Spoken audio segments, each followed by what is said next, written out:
You said this place was steps from the water. We just haven't found the steps yet. How much did we save? Enough. Enough to get lost? Or you could book a stay with Hilton. Welcome to your oceanfront room, just steps from the water. The Hilton sale is on now. Book on Hilton.com or the Hilton app and save up to 20% to get the stay you expected. When you want savings, not surprises, it matters where you stay. Hilton, for the stay. Some things happen fast, like a vacuum finding your lost earring. A dog reacting to the word walk. And settling up with friends on the PayPal app. Send and receive money in seconds. Access your balance to send, shop, pay bills, and more. Download the PayPal app to get started. An account with PayPal is required to send and receive money. A PayPal balance account is required to hold and use a balance. So good, so good, so good. Everything you want for summer is at Nordstrom Rack stores now, and up to 60% off. Stock up and save on the brands you love like Vince, Sam Edelman, Frame, and Free People. Join the Nordy Club to unlock exclusive discounts, shop new arrivals first, and more. Plus, buy online and pick up at your favorite Rack store for free. Great brands, great prices. That's why you Rack. Hello everyone, it's Gav here, and just before we get into today's episode of the show, I thought I'd let you all know that this episode of How Are the Podcast is brought to you in association with Saily. And I reckon we're all going to need Saily next season because Saily is an eSIM that provides you with an internet connection wherever you are and saves you money on roaming fees. It works in more than 200 destinations, including Milan, Rome, Marseille, and Spain, and it means no more queuing at airports for a local SIM or getting hit with ridiculously high roaming charges when you get back home. And let's face it, next season's going to be expensive enough with all our travelling about without adding extra expense to it. So, here's how it works. If you've got an iOS or Android phone that supports eSIMs, go to your app store and download the Saily app. That's spelled Saily. Next, buy a plan and follow the instructions to install an eSIM. It's that simple. Here at How Are the Podcast, to celebrate us getting into Europe next season, we've got a deal for you that makes this even better though. Use the discount code HOWAY and you'll get 15% off your first purchase. What's not to love? It's great for your summer holidays too, and you'll be able to text all your mates back home while you're at the matches next season as well. Thanks everyone. Please check Saily out using our discount code and enjoy today's show.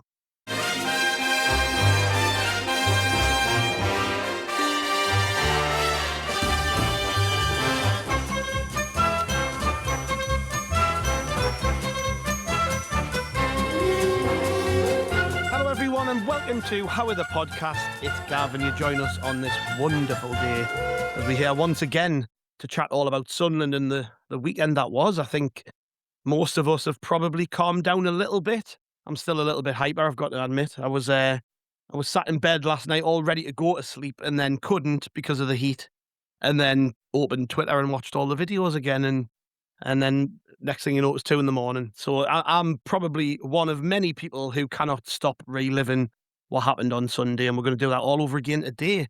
Joining me is a man who was in the pub with us after the match, and we were both very emotionally drained, pissed, and excited, I guess would probably be the three things. It's Ant. Hello, mate. Hello, mate. Yeah, you're probably right on all three of them accounts. I'm with you. I don't think I've watched an own goal as much in my life. In fact, actually, I've with Waldemar and Newcastle. But funny enough, like the two most important goals of all season have been own goals.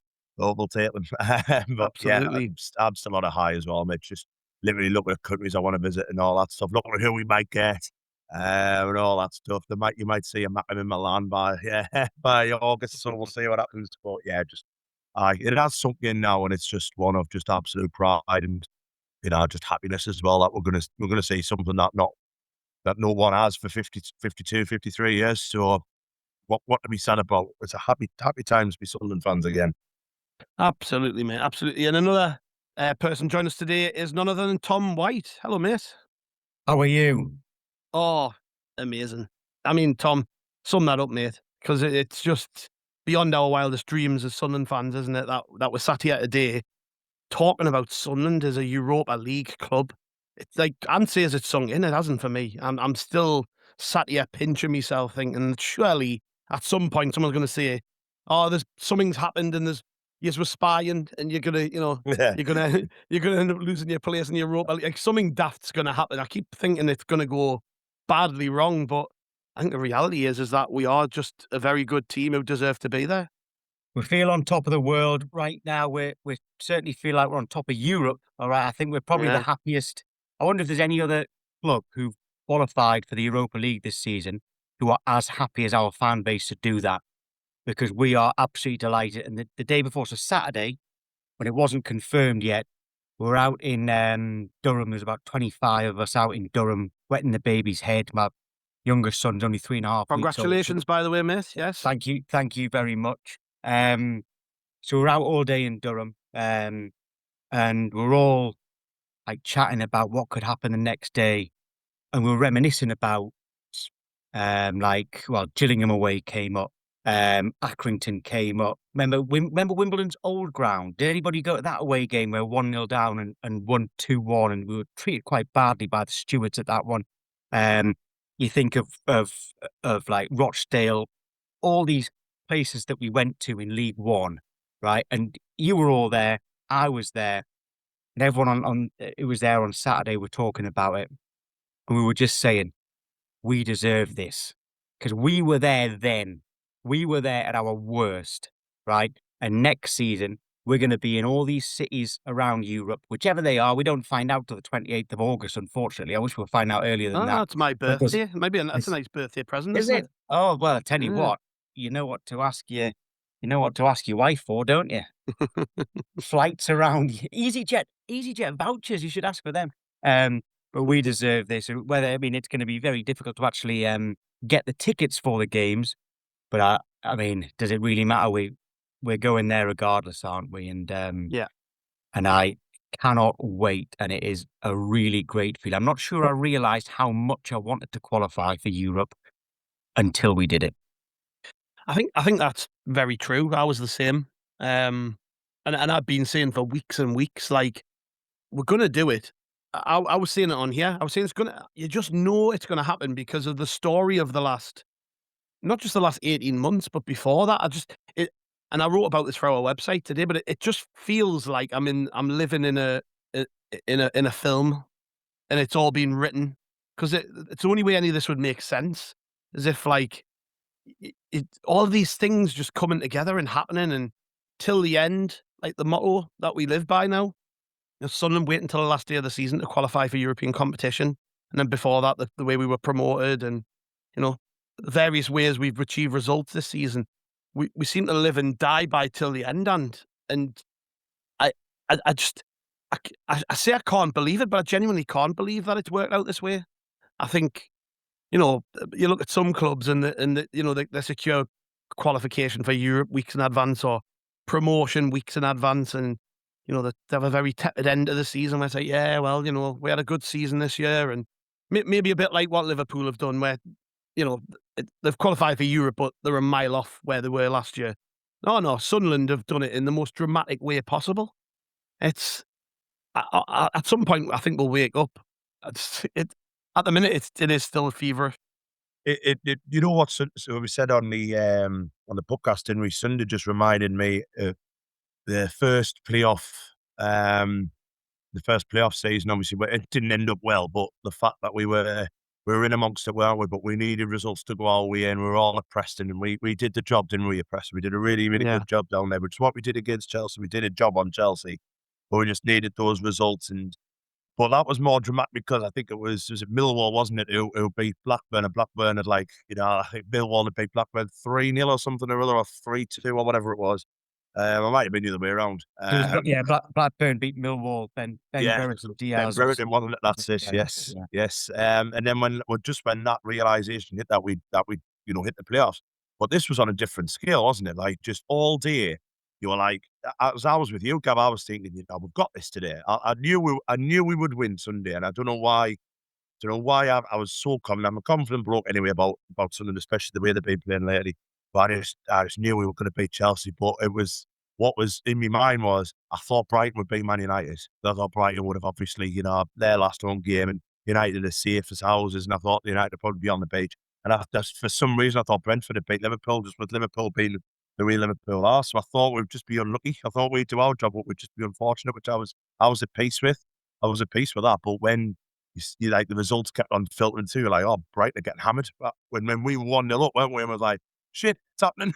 Then like you said, God, the last 10 minutes was even though I was probably the most calmest person in the stadium because I thought we were all right because they were down to 10 men, but seeing everyone go like a very weird colour, like the colour of everyone's face is all drained out, and then at the end, obviously when that whistle went, and just seeing, I think it was just a relief and of just unbridled joy and everything like that, and just everyone bursting into tears again, and it was so much like last year when Tommy Watson had done that goal, and if you'd said this time last year, Tommy Watson's goal with me, we're playing Europa League in a year's time, I think we all would have taken one way. So it's amazing. But you're right, Gav, that till the end motto needs trademarked.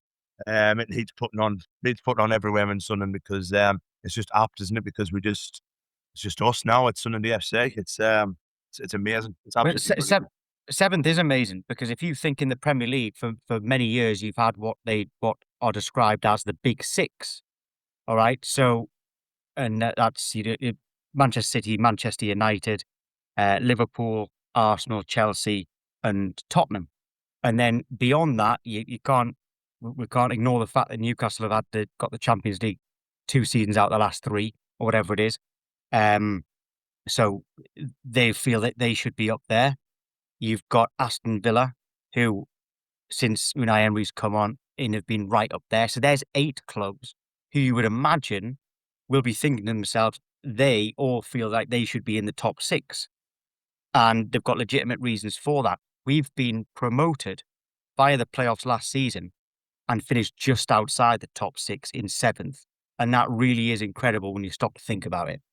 Oh, I mean, unbelievable. If there is a part of us which is like looking at some of the results recently, like, the draw at Wolves, for instance, where Ballard gets sent off and it completely scuppers us, and maybe a couple of other games where we completely dominated Man United, and those extra points that like we weren't a million miles off 5th, Tom. I'm not saying we were going to ever finish there, but I think it just kind of highlights the scale of how well we've done this season. Because Sunderland have finished 6 points behind the team who won the league last year, and that in itself is pretty impressive. I know Liverpool have had a poor season, but I know we've had various points we've spoke to you, and I think your kind of attitude normally, Tom, is like, don't get a little bit, don't get too carried away just yet. But at what stage on Sunday were you starting to think this is it? We're there. Like, were you still looking for your fingers right at the end of the game? Yes, because when we went 2-0 up, I allowed myself to get overexcited, and then they pulled one back. And at that stage, like, right, we're going to throw it away. We're going to throw it away. So I really had to wait for the final whistle to actually properly believe that we had done it. And I do sometimes fear I don't think the worst. I sometimes fear the worst with us. That's because you've seen the worst enough times. Well, exactly. I've just listed just a few of those away days in League One. Let's not forget 6-0 away at Bolton as well. That a lot of us were at.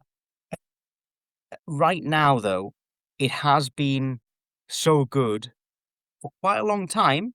Right, touch wood, and it won't be good forever. But every time I think it's not going to get any better than this, suddenly we do something else to make it better.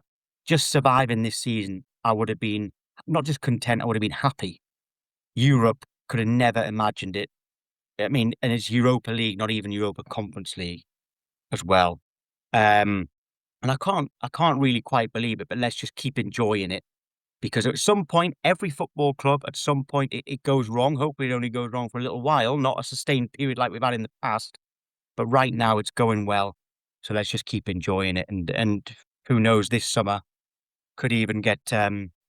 we won't need to sign as many players as we did last summer, but we could sign, let's say it's 3 players of real quality, and that's something else to get excited about ahead of next season when we've got all the European trips. Yeah, you're a man with close to the ground, Tom. Have you heard any sort of rumblings of certainly strategy anyway, is like how we're going to approach the summer, because in my head, it was like there's kind of two plans heading into the end of the season anyways.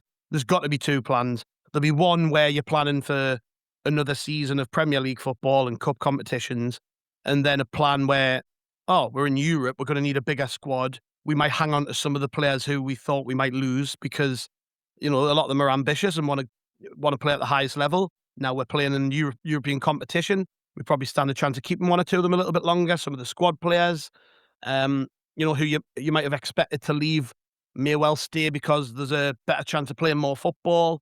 So, like, have you heard anything around that? No, I don't know what the plan is, but we can make a very educated guess, is that now that we're in Europe and Europa League, 'cause in the Europa Conference League, by the way, you can really rotate, because up until the latter stages, it might be English arrogance, but it is easy. Yeah. Europa League is not easy. So we will have to invest.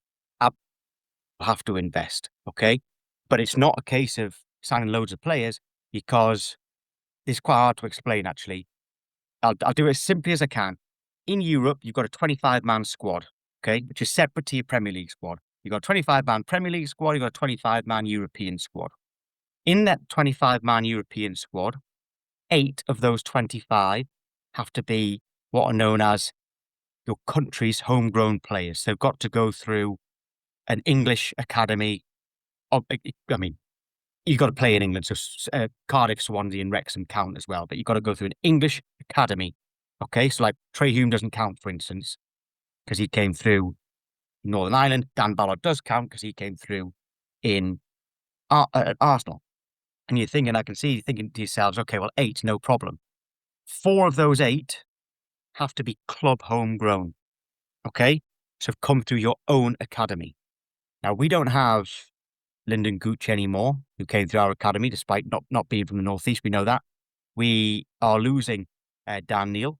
Dan Neil came out with this on Saturday, by the way, and I put this to him, but it's too late, sadly. He does count, but he's going. It looks like Anthony Patterson. In fact, I wouldn't be surprised to see Elborg go out on loan and Patterson be our number 2 because he's homegrown. But Rig doesn't have to be registered, because if you're under 21 by the time the squad's announced and you've been at the club for 3 years, you don't have to be registered. But you still need 4 homegrown players. So we have to be quite careful with our squad. This is one of those times where we have to really target quality over quantity. It's a well-known phrase, that, but this time it really matters, because our squad could be too big and people might not be registered for Europe, because we've got to leave gaps for players who would be homegrown for our club, which I know I've really complicated things. A lot of listeners are sitting there thinking I'm a bit of a Debbie Downer for putting that on it. But I'm trying to be positive here. I'm trying to say that the strategy will be, yes, to invest, but it will be a few players, not loads of them. And it's not, and there's nothing wrong with that. There's nothing wrong with that. Just brought back like loads of selection headaches on Football Manager that I had through the years, like thinking of these 4 homegrowns. Yeah, exactly. That's it. In the past, sometimes you see a player at like a club in the Champions League get a new contract, and everyone's like, "Why? He never plays." It's like, well, it's for homegrown quota reasons in Europe.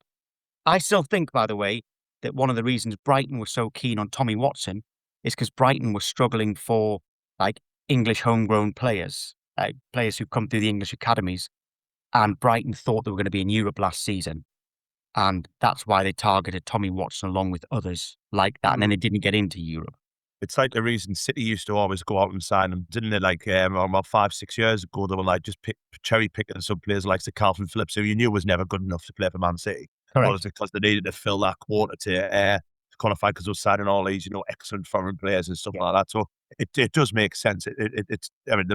I actually agree with the rule. I think the rule's good because it makes teams, look at academies and stuff and think, who's the next greatest homegrown stuff. And we've got some in the academy who are nearly there, not quite there, but some of them are good. So that'll be nice. But it also gives us a chance to go, young, hungry players from England who might fit into us really well as well. Yeah, but you can't name 25 players and then those academy players who are under 21 are just extras. You have to leave space. you've basically got to leave 4 spaces, unless Riggs one of them. If we do Patterson, we can only really name 23 players plus, because you'd have to have 2 spare places in the squad in case you don't have the 4 in the 25. So anyway, but in short, the strategy will be quality over quantity. That's a very short answer to a very simple question you asked, which I made very complicated. I mentioned Anthony Patterson as well, but I was thinking when you mentioned that about Patterson, I was thinking that may be one of, I think it was one of many reasons, but I think that might have been one when I looked at Simon Moore and given Simon Moore a year. Because obviously Simon Moore was doing really well, obviously behind the scenes and stuff like that, and I think they could do a coaching job and everything along those lines. But it wouldn't shock me if Malcolm Elbog's number 2 in the Premier League and take Moore for Europe, and he's number 2 in Europe, because he would fill that quota, wouldn't he? Because he's English homegrown, isn't he? So well, actually, yeah, Matty is top homegrown, so actually it would make more sense for it to be Matty Young. But anyway, that's for when the squad is announced at the which is. You announced your 25-man squad after deadline day, so start of September. You've got the cogs whirring now. Me thinking, who's out there? Jordan Pickford, Jordan Henderson, maybe? Yes, I know. You can, that they would count. You can bring them back. Once you've sold them, you can bring them back and they count. Yeah. Well, I tell you what, it's gonna get people talking, and we do need a bit of experience back up in certain areas of the pitch. I'm not talking about Pickford being back up, by the way, but I'm talking more about Henderson. He's had a good season at Brentford, actually. He's done all right, hasn't he? I know he was linked with us last summer, but yeah, that's one for... The Brentford fans weren't happy with this day, because he got when he was subbed, he got a standing ovation from the Liverpool fans, and it took him about a minute to get off, and he really milked it, which I've got no problem with, because we love him and he's Sunderland. But the Brentford fans were like, we need a goal to qualify for Europe, and you should be running off the pitch. Instead, you're clapping all the Liverpool fans. So actually, the Brentford fans weren't very happy with him with that. But in general, he's played very well, yes. Oh, that might be a good time to have a conversation with him then, mightn't it? Exactly. We'll see. We'll leave that one hanging in the air. Anyways, yeah, back to Sunday and just kind of the fallout from it. I mean, the scenes post-match, Tom, when you see what it meant to the players. I was, obviously, like everyone's done, I've sat and watched all the interviews and things that the club have put out.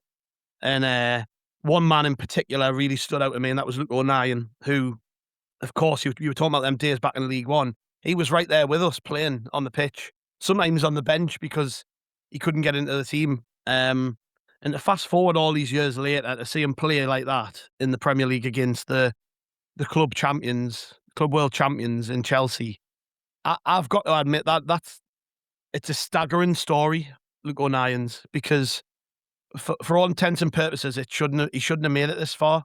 But because of his mentality and his willingness to fail and learn from failing, and making himself such an asset to the football club, he was on the pitch on Sunday playing fantastically. I thought he was genuinely outstanding. There were 3 occasions where he sprayed a ball with his wrong foot out to the wing, and you're watching him, and I'm having to remind myself, like, that's the lad who I watched get taken off against Charlton in League One.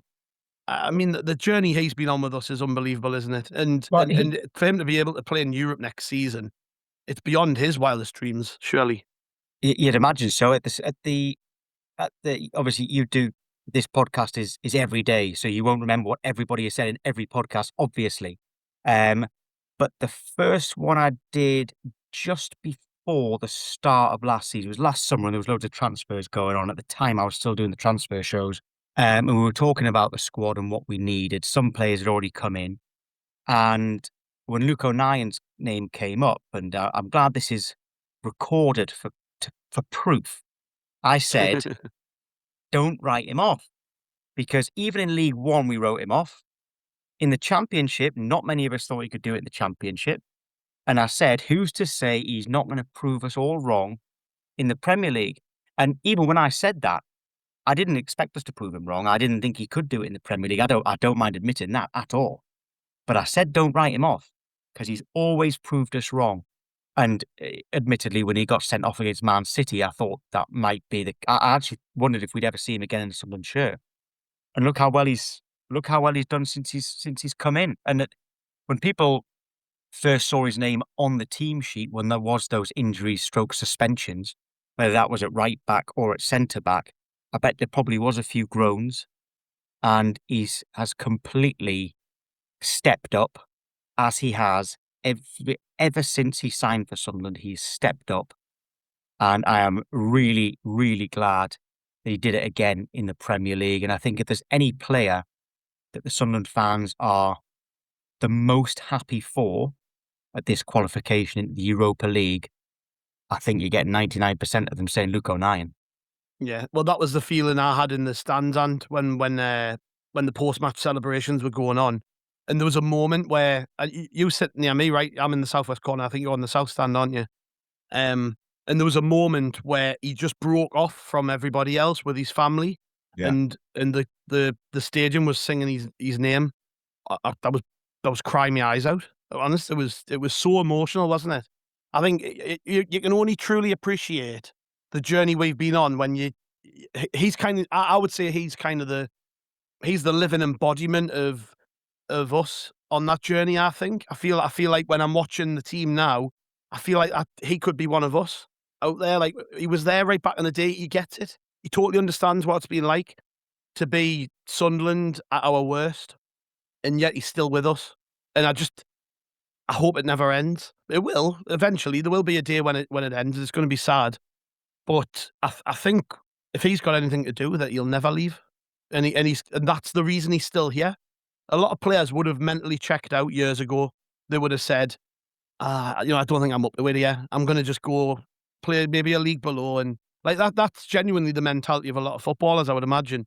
And he's a unique person, completely different than any footballer I've ever seen at Sunderland. I say this all the time. He's my favourite ever Sunderland player, and I'm so proud he's been with us to get to this point. Like that on Sunday was it was amazing. It wasn't like he was on the bench and got 5 minutes at the end, and it wasn't like he hasn't been a passenger this season. He was my man the match at Everton the week before. So, for Luke to be very much a part of this, what we've achieved, and he's guaranteed to be next season. We're going to need him in Europe. It's just amazing, isn't it? It is, and I think Tom explained it really, really eloquently as well with him. And do you know what? Every time, because Luke O'Nien has been written off at this football club quite a lot. You look at it started his first game and got subbed off at half time, came back, redeveloped himself as a defender, and has been absolutely amazing since. To be fair, whether it was at right back or centre half. But even, you go towards the playoff final last year, first minute he gets challenged by Kiefer Miller, dislocates his shoulder, and you would have been forgiven to think that's probably it for him, because we're going to sign. Obviously, we had to sign some players. We end up signing Aldred, who played centre half. He started the season injured, so he still was coming back. Didn't play until what was it? It's a home game, wasn't it, where we started, and we kept a clean sheet. He did really well, and then he got sent off against Man City. Missed 3 games, and then you're thinking there, maybe this is, and a lot of people said, you know what, he's had his debut, let's just get rid of him in January. And then we had that injury crisis. He came in, he's kept clean sheets time and time again. He's been outstanding at centre half. He's only had one poor game for me this season, and that was Villa. And he was poor against Villa, but all the defence were poor. We conceded some really, really sloppy goals. But you look at his ability to bounce back from certain downfalls that he's had in his career, like the injury, like the coming off at halftime against Charlton, like early in the Newcastle game where he could concede the ball, they end up scoring. He has an absolute stormer after then, winning loads of headers in that second half. And then last week, as you're right there, with Aldred coming off, and how hard that must be to come on there, in a game where we had to win and stuff like that. Our centre half goes off, he comes in and he's magnificent. Putting in those last-ditch tackles. He put 3 or 4 in, didn't he? That were all superb. And I'm with you on Sunday gone. His passing on Sunday was unbelievable, and I think it's gone quite unnoticed with all the the joy and the aura of what's happened since. But he was brilliant. Him and McGeely at the back were outstanding on Sunday. And you know what Tom just said there? 99% of the fans would have been. You absolutely bang on there. I was absolutely ecstatic for him. And I think that was the first thing when the final whistle went after, like the whole celebration was like, Luke O'Nien's going to be playing in Europe next season. You know what, like 7 years ago, he's playing League One with us. We're down and out after the Charlton one, you know, and the Charlton playoff final. And that was, for me, my lowest ever as a Sunderland fan, just sitting there at Charlton and thinking, when are we going to come back? Because it just felt really bad, didn't it? Without you knew Cattermole was going, you knew these players were going to be going. You're like, where do we go from here? And Local 9 steadied us, hasn't it? He's just stayed with us through all that shite, lifted us through, you know, the championship and everything like that. And he's been the one person who's been there through it all. And it's one of those, you know, like rags to riches story, you know, like Leon Britton at Swansea, where he dragged them through the leagues. He got to play European football, and I'm absolutely delighted for him. I really am, and I think he'll play a few games as well, which is really good for him. But the fact as well that he put that on his Twitter, didn't he? The fact that he's learned from his mistakes, he's adapted to everything, he's worked hard, and that is a message for every footballer out there. That if you put in, the rewards are there for you. And that's fair play to Luke online. Like, someone needs to write a book about him, like, because it's a bestseller straight away. I think Luke would probably write his own book. Knowing him. We'll nip for a quick break, and then we'll come back. We'll wax lyrical even more, I imagine. We'll see you in a minute. Ready to soundtrack your summer? With Red Bull Summer All Day Play, you choose a playlist that fits your summer vibe the best. Are you a festival fanatic, a deep end DJ, a road dog, or a trail mixer?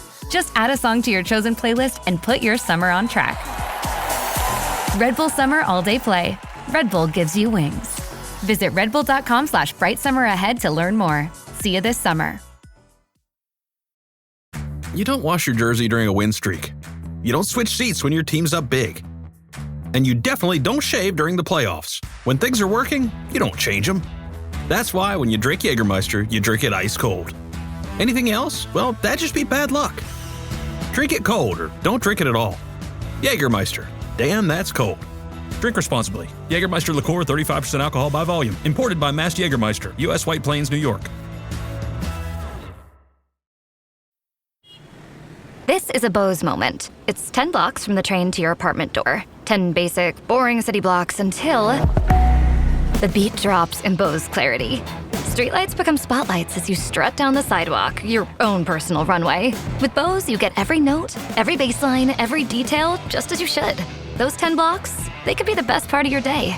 Your life deserves music. Your music deserves Bose. Find your perfect product at Bose.com. Welcome back to Howie the podcast. And yes, we are still talking about Sunday. It was brilliant, so why not? Tom, I was going to pick your brains on this, but the likes of Enzo Le Fee, when I was watching the post-match stuff from the club that went out, and Enzo, being such a classy person and footballer, was full of compliments for his team and his coaches and all the rest of it. But Martin said this a few times recently on the pod, and I'm starting to believe he's right. Is he perhaps the best player we've got? Because I'm struggling to make an argument against it. I think Enzo has just been unbelievable this season. He would be my pick for player of the season if we did a vote today.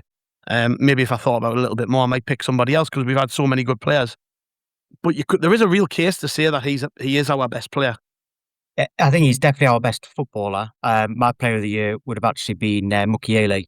I think he has made. Couldn't argue with it. Yeah, I think he's made a huge difference. Last summer when we were signing a lot of players, and admittedly I had to do a bit of research on a few of them. I didn't know. I knew a bit about Siddiqui. I didn't know a lot about Siddiqui. Who's been brilliant. I knew a bit about Alderete. I didn't know anything about Roofs. So I wasn't sure whether these signings were going to work. It was obviously Xhaka and Mukiele, where I thought, okay, well, they are seriously quality players, and they have both shown it. And I've absolutely loved Mukiele. But with Le Fee, he's definitely our best footballer. I mean, can't think of many players who've had a better touch than him. He's just good at everything, isn't he? Like, is there anything? There's no obvious flaw to his game. Even you look at him, he's 5'8", and you think, we should be crap in the air, but he's not. It's what really stands out, despite his great touch, despite how good he is at passing and spotting the gaps and creating chances. What really impressed me most is his work rate, because players like that, you expect them to be number 10s who are just flair and drift in and out of games. He doesn't. He's got that proper hard work mentality that actually Sunderland fans, let's be honest, we demand that. But you don't mind if somebody's a bit of a who's got that sort of quality like Le Fee has got, or like Jack Clark had, or like Aidan McGeady had, albeit Clark and McGeady also worked very hard too. But Le Fee, his work rate is right up there with anybody else on the pitch, as well as having all this clear quality. And I think that if we're going to lose any players this summer, I don't think any of the younger ones we signed, the huge clubs, would probably wait to see if they can do it over 2 seasons, not just one. So I think we'll be fine with Siddiqui. Could be famous last words. I think we'll be fine with Roofs. I think we'll be fine with a few of the younger players we've signed. I am more worried about Mukiele because everybody knows who he's played for in the past. He's played at PSG, and everyone knows his kind of pedigree. And now he's proved it in the Premier League. A club like, I don't know, Chelsea or Liverpool might say, right, okay, well, we need to go and get him. I'd be more worried about losing him. For some reason, outside of Sunderland, no one's really noticed Le Fee. So I think he'll stay because I don't think anyone realises how good he is. I don't think no one's talking about Le Fee. Everyone's talking about Xhaka, but I can't see him going at this stage. And people are starting to talk about Mukiele because they're already well known. No one's talking about Le Fee, only us, and that's fine with me. People have finally started talking about Régis Le Bris. It's taken them a long time to start talking about him. But Le Fee, let's just keep him under the radar, and he's been brilliant. He's magic. He's absolutely magic. But it's his work ethic that impresses me the most. Yeah, he was great again on Sunday, wasn't he? Just everywhere. I think it's Chris who said this a few times, but you have to remember back at the start of the season when basically for the last week of pre-season we split the squad in two. Enzo stayed in Sunderland and played with the second string when the rest of the team, I think, went to Germany, didn't they, and played a friendly. Augsburg. Yeah. So like, start of the season, he wasn't actually first choice. That West Ham game, I think he was on the bench. He came on and changed the game up a bit for us. But that's where that was his start point. He came in on loan in the Championship. So it just, for me to sit here and say he's our best player, I think it kind of shows how much he's actually improved as well. And I knew we had a very good footballer, but I didn't know how good. Probably until, I would say, after his penalty miss at Brentford, because he got absolutely slaughtered for that. Mm-hmm. And the way he responded, I mean, he's been absolutely exemplary since then. He's been unbelievable. He responded immediately because we played Everton in the Cup, and he was outstanding in that game. Scored a really good goal, and since that point, really has kicked on. And like Tom says, I'm glad nobody's really talking about him because I think I was talking about this with my mates yesterday. I genuinely think you could take Enzo and put him in any team, and he would improve it. Any team, like Arsenal, Man City, Man United. Genuinely, if they had a player like that who can play nearly every position on the pitch, you never get less than 7 or 8 out of 10 from him, has quality, has work rate. Those players don't come around very often, and I just think we're so lucky to have them. No, it is quite rare to have someone who is our best player in 2 positions. Like he's our best number 10, he's our best left winger. Bit like Nordy, isn't it? Yeah, same with him. Best 10 half and best right back. Yeah, it is, but it is quite rare. But you've mentioned the Brentford game, and I agree with that. I think that was his turning point because I think he just maybe got a little bit kind of, because he'd been scoring a couple of goals and he'd been blasting his penalties where maybe he got a little bit lax and a bit lazy with that, and I think that woke him up a little bit. And fair play to him for that Everton one, because I was at that game and I wasn't expecting him to play at all. And fair play for Régis to putting him in. And he responded brilliantly. He scored a lovely goal, scored a penalty to get us started as well. And you're right, since then he's just been a different level, hasn't he? And especially this last month where it's been, this Europe push has been, kind of, oh, hang on, we're actually got a chance here. Since probably the first game when we got hammered off first, he's been outstanding. Absolutely outstanding. When he's gone back in that 10, you look at him in that 10 and you think, and there's not many better in the league. Like, he is absolute first class. He's world class at times. or you know he's going to do something. And for having Broby up there as well, he must love having Enzo in that team because he just knows where he is. You know, he plays those lovely defence sprint passes, which he did again a couple of times on Sunday as well, and probably just couldn't put the ball away.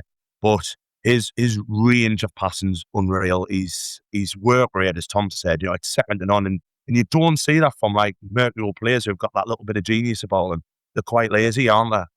But he's just like, you know, he's just as good as putting a 50-50 tackle in as he is doing that, and that's the best praise you can give him. He's just excellent all around, and I think I'll go one further. Martin says it as well. I think he's the best player I've ever seen at Sunderland. I really do. And that's a big, big bar because we've seen some quality. I've seen some quality in me. I've seen some shite, but I've seen some quality as well. But he ticks all the boxes, like absolutely brilliant. And it was when Tom said that not many sides of, you know, his voice isn't heard or anything like that. His name's not really spoken about. I don't think it's it. I did a quick little fist pump, like, cause I was over the moon with that. So fingers crossed. If anyone is listening, he's crap. You know, leave him alone. He's not that good. Since you mentioned it, Tom, before about Régis Le Bris, obviously the evidence is there. He's done an exemplary job as our manager, and as in many ways he's revolutionised the football club and the way we play and the way we think, the approach to training every day, setting a high bar and a good example to everyone about what hard work is. I think you hear it often about Régis Le Bris that the guy's there from 8 o'clock in the morning till 8 o'clock at night, sat on his laptop watching videos. You know, he's never not working. He's always in work mode. Are you a little bit worried that bigger clubs might be sniffing around him? Because I have to admit, whilst I am, because obviously he's brilliant and you know, exciting young coaches at the minute. You know, you've got Iraola. He's available on the market. I think Glasner's available this summer, so they're going to probably take top jobs somewhere.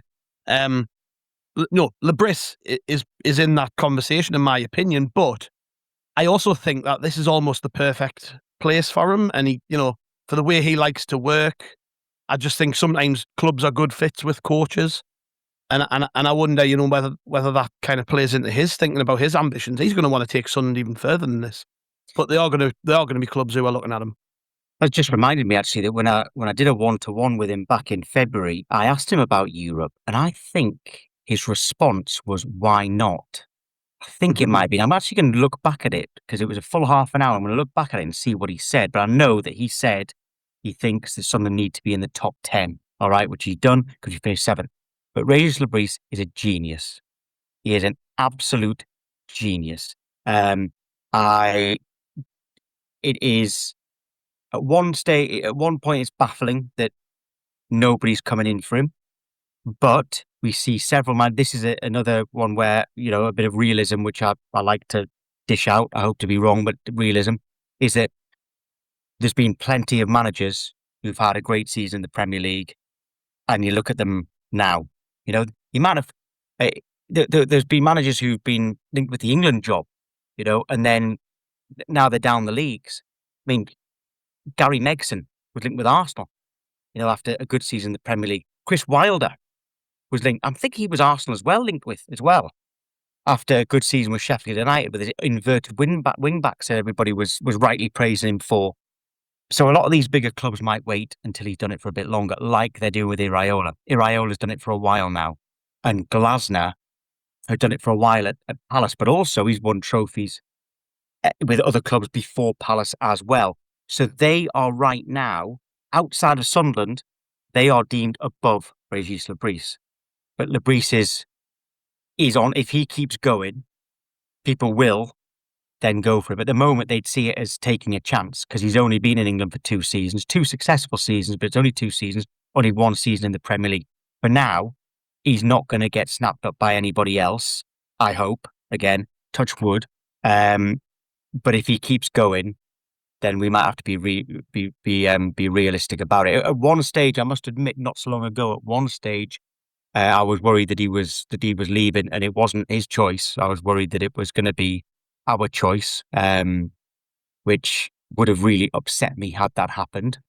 Same thing happened with Tony Mowbray in the Championship, but then we got into the playoffs I suppose there's a warning there that I think maybe the trust left because a few months later Mowbray was gone. But a different situation here. I was worried that he would be gone, but I don't think anybody is going to poke. It's a little bit like with our younger players. The huge clubs want them to do it for at least 2 seasons at the top. Yeah, I love him, man. I know we've spent the majority of this podcast just talking about how much we love everybody, but I think I was saying there, and Enzo's perhaps our best player. You said you think he's the best player you've seen. I know we're very excitable at the minute, but these are things we've probably been saying for a while, so we can't kind of just pin it all on the excitement of Sunday. But I would say Le Bris is the best Sunderland manager I've seen. I think, this is evidence of it, right? He's done what no other manager in my lifetime has achieved. He's qualified for Europe, but it's not just that, is it? It's I love the way he handles himself. Do you see when they gave him the mic on the pitch the other day? The bloke is incapable of getting excited or depressed. He is always in the middle. He's just so calm. And can you imagine being around him every day? There's no surprise that the team is the way it is, because he's just so steady, isn't he? I mean, I would be beside myself if that was me and I'd got Sunderland into Europe and had just beaten Chelsea in front of a packed Stadium of Light. Like, I'd be absolutely overwhelmed. I was overwhelmed in the stands. Yeah, you look at him, it was like he's just watched the under-8s have a kick about at the academy, and he's back on, oh yeah, it was all right. He's so calm, isn't he? But I genuinely do think he's the greatest manager I've seen at Sunderland. I hope he gets to see this project through right to the very end, and what that might mean, I don't know. Success in trophies and things, you never know, do you?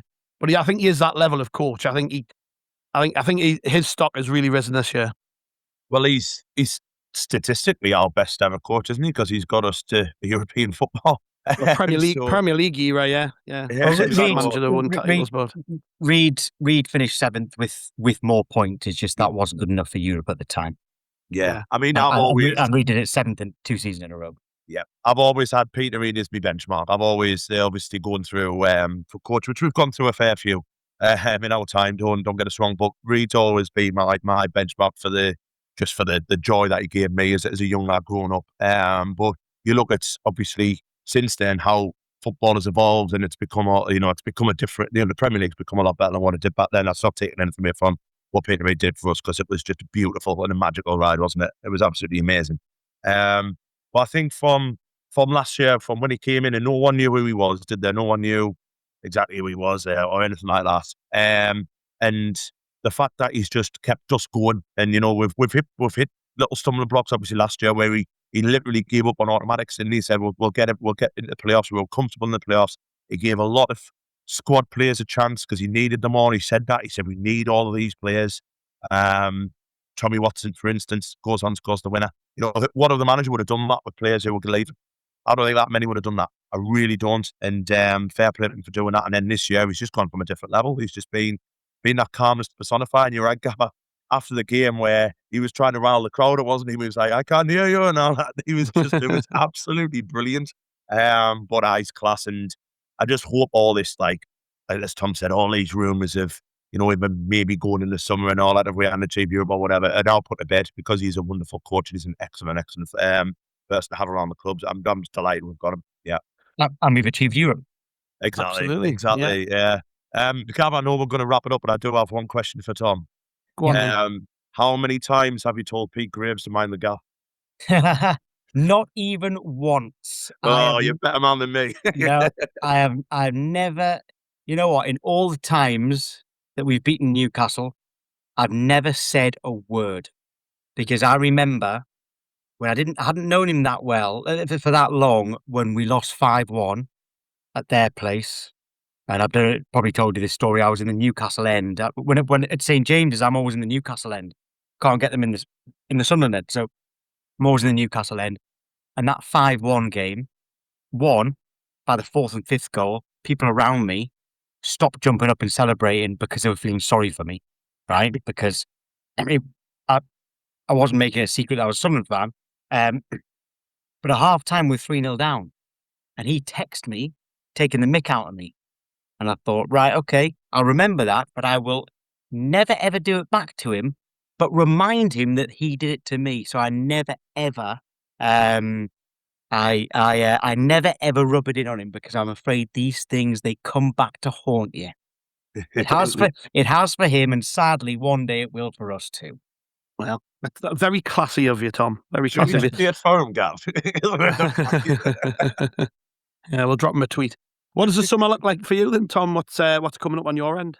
Yeah, so my show is now finished for the summer. So Sky Sports FC is finished until August now. So for me, I very cleverly decided to save 4 weeks of my paternity leave for while the World Cup is on.